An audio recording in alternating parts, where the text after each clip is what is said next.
现代人生活紧张忙碌，如果有个机会让你爬上屋顶喝杯咖啡，放松一下，应该是一个不错的点子。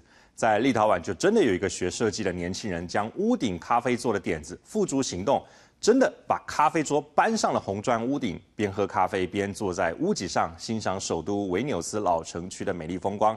这个构想呢，还得到了市长的支持，我们一起来体验一下。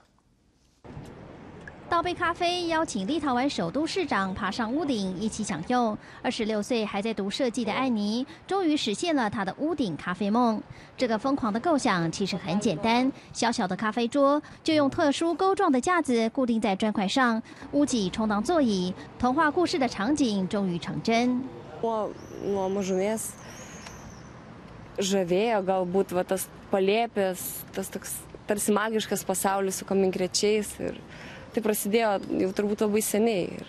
坐在维纽斯老城区的屋顶，居高临下，绵延天际的红砖屋瓦尽收眼底，配上白瓷杯里香浓的咖啡，感觉心旷神怡又浪漫。市长也忍不住赞叹这个点子有创意。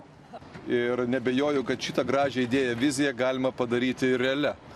Nes manau, kad kiekvienas norėtume čia atsisėsti, užlipti, išgerti kavos ir pasijausti šiek tiek kitaip. 上屋顶喝咖啡的构想，最近传遍维纽斯的大街小巷，连业者也跃跃欲试。Tiem, kurie nebijo aukščio, tai tikrai gražu. Būtų neįprasta. Aš manau, kad jaunimas labai norėtų išbandyti. 这个点子还在公开场合推广讨论，不过还是有走在时尚尖端的明星提出了一些顾忌。 Visą laiką buvo kalbama, kad ten labai ant to stogo gerai gerti kavą.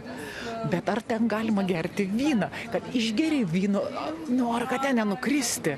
Tai aš galvoju, sakyčiau, kad išgeriai kavą, tada nusileidai į apačią, išgeriai vyno ir tikrai liksi nenukritęs. 尽管屋顶上喝酒可能会带来点小麻烦，喝咖啡绝对没问题。提出这项构想的艾妮就打算申请专利呢。记者曾慧敏报道。